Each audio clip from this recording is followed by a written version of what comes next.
ទូទៅខេបញ្ហាទាំងអស់អាចត្រូវបានពិភាក្សាបន្ថែមទៀតមិនមានកន្លែងសម្រាប់ចរចាលើបរិមាណទេអស់ជាច្រើនឆ្នាំមកនេះរាជធានីរបស់អ្នកបានទៅដល់ព្រះបរមរាជវាំងរបស់យើងអាកប្បកិរិយានៃ10ថ្ងៃកន្លងមកគ្មានបេះដូងនិងគ្មានមេត្តារបស់អ្នកវាច្បាស់ណាស់មិនចាំបាច់ពន្យល់ទេមិនចាំបាច់បដិសេធឬធ្វើសកម្មភាពដោយអន្តេសានោះទេយ៉ាងណាមិញយើងទាំងអស់គ្នាជាគ្រួសារដែលបោះសម្អាតព្រើខ្ញុំខុសពីមុនអ្នកឃើញទេក្នុងអាពាហ៍ពិពាហ៍យើងសម្រាប់ជាប្រយោជន៍ដល់ប្រពន្ធខ្ញុំដើម្បីជាប្រយោជន៍ដល់អ្នកក្រុងទាំងអស់ខ្ញុំសូមអង្វរខ្ញុំបានបង្ហាញភាពអត់ធ្មត់ដល់អ្នករួចហើយព្រះនាងឆាងវាំងអ្នកនឹងរីកទីយាបមានស្នេហាពីដើមឆេងយាវចង់បង្កើតសម្ព័ន្ធភាពរវាងប្រទេសទាំងពីរដើម្បីឲ្យព្រះនាងច្បងអាចក្លាយជាកិរិយាប្រកបដោយគុណធម៌របស់សម្ដេចព្រះមហាក្សត្រីអ្នកពិតជាស្រឡាញ់ King Kher សម្ដេចតេជោទ្រង់អ្វីដែលអ្នកបានធ្វើថ្ងៃនេះគឺទាំងអស់នៅពេលដែលយើងធ្វើសកម្មភាពដោយអន្តេសាយើងទាំងអស់គ្នាជាគ្រួសារតែមួយអូយកុំនិយាយថាតើអ្នកទាំងអស់គ្នាយ៉ាងណាចរិតរបស់កូនប្រុសគួរឲ្យស្អប់ខ្ពើមប៉ុណ្ណាគាត់អន់ជាងនឹងអាត្មានិយមដោយពឹងផ្អែកលើសម្ពុតរបស់គាត់មានតែអ្នកដែលមានការភ្ជាប់ប៉ុណ្ណោះអាចចូលទៅក្នុងកម្រិតអង្គម្ចាស់ត្រូវបានប្រគល់ឲ្យកូនប្រុសច្បងរបស់យើងសូម្បីតែអ្នកពាក់ស្បែកជើងក៏មិនស័ក្តិសមនឹងធានយន្តដែរយប់មិញគេងមិនលក់មែនទេពួកគេបាននិយាយថាពួកគេនឹងចាប់ផ្ដើមធ្វើការមុនពេលវាងឹតអ្នកទាំងអស់គ្នាសុបិនអំពីដោយនីតិក្រដៅនិងសត្រដៅខ្ញុំនៅតែនិយាយថាខ្ញុំជាព្រះនាងច្បងនាងគ្រាន់តែជាគ្រូពេទ្យស្រីម្នាក់ហើយមិនស័ក្តិសមនឹងគេហើយអ្វីបានជារាជបុត្រីរបស់អ្នកប្រញាប់មករកអ្នកឥឡូវនេះព្រះនាងច្បងរបស់យើងត្រូវតែមានគុណធម៌និងជាមេដាលោកនេះមិនមែនជាកន្លែងដែលអ្នកទះកំភ្លៀងខ្លួនឯងទេជាការពិតណាស់ការទះកំភ្លៀងមិនមានន័យថាទះទៅជាខ្លួនឯងនោះទេពន្លឺនៅតែជាការគិតប្រាថ្នានោះខ្លាំងពេកសម្ដេចក្រឡាហោមបានមានប្រសាសន៍មុននេះថាសម្ដេចត្រូវបានគេបំផ្លាញដោយគាត់ខ្ពើមណាស់ខ្ញុំស្ទើរតែគាត់មិនបានបោះចោលទាំងអស់ពីយប់មុនទេព្រះនាងគួរឲ្យខ្ពើមបើយ៉ាងនេះ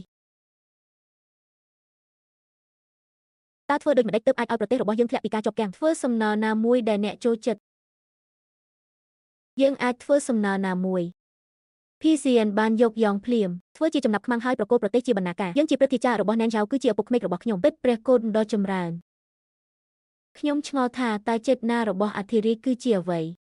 ហេតុអ្វីបានជាអ្នកទាំងអស់នៅស្ងៀមឥឡូវនេះតើពួកគេមិនស្រែកខ្លាំងទេយ៉ាងណាក៏ដោយតើអ្នកមិនបាននិយាយរួចហើយឬទេគ្មានអធិរាជណាម្នាក់មានវាំង3និងទីធ្លា6ទេ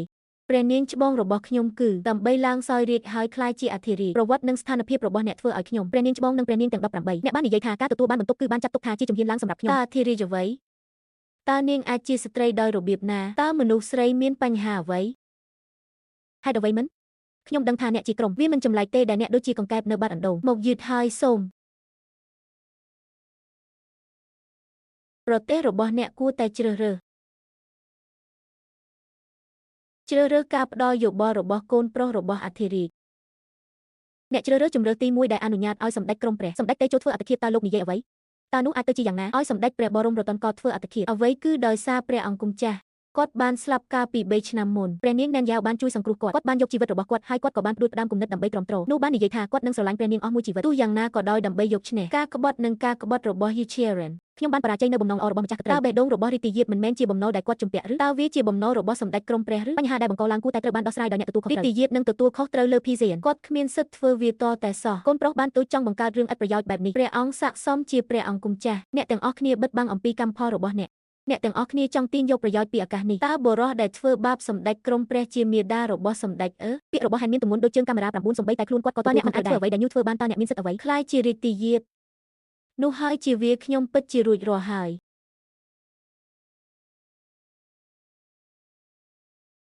Tinker ខ្ញុំសូមអង្វរអ្នកព្រះមាតាជួយសង្គ្រោះម្ដាយខ្ញុំអ្នកគ្រាន់តែឈរនៅទីនោះហេតុអ្វីបានជាអ្នកត្រូវជួយខ្ញុំឲ្យឆាប់ចេញពីរឿងនេះព្រើអ្វីគ្រប់យ៉ាងគឺ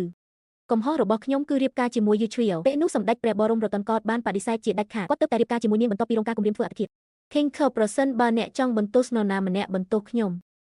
តើខ្ញុំប្រព្រឹត្តចំពោះសម្ដេចក្រុងព្រះបែបនេះទ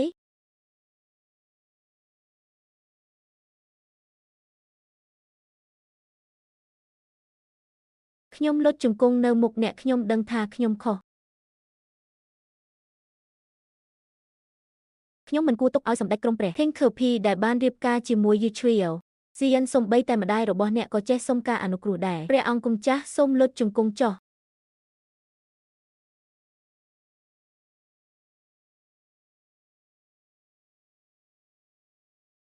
PCN តើអ្នកគិតថាអ្នកថោកទេ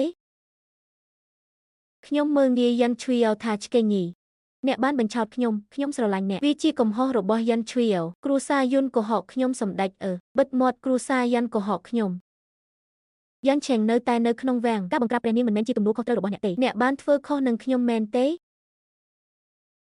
បើខ្ញុំដឹងថានាងជាកូនស្រីច្បងទោះបីព្រះបានប្រទានជីវិត100មកខ្ញុំក៏ដោយមិនហ៊ានឲ្យប្អូនស្រីព្រះនាងដែលកំពុងប្រយុទ្ធលើបុរស ព្រះតិចព្រះគុណទូបង្គំខុសហើយអ្នកល្ងងនិយាយត្រង់វាជាកំហុសរបស់គ្រួសារយន្តខ្ញុំគ្រាន់តែអនុញ្ញាតឲ្យមនុស្សយកនាងចុះមនុស្សខ្ញុំចាំមើលនរណាហ៊ានស្ដោះទឹកមាត់គ្រួសាររបស់ Cat Cloud បានលួចផ្លែព្រូនហើយរត់មករកអ្នកទាំងម្ដាយនិងកូនមិនបានដឹងថានាងជាអ្នកណាដឹងថាព្រះនាងច្បងមានឋានៈទាបមាត់ថោក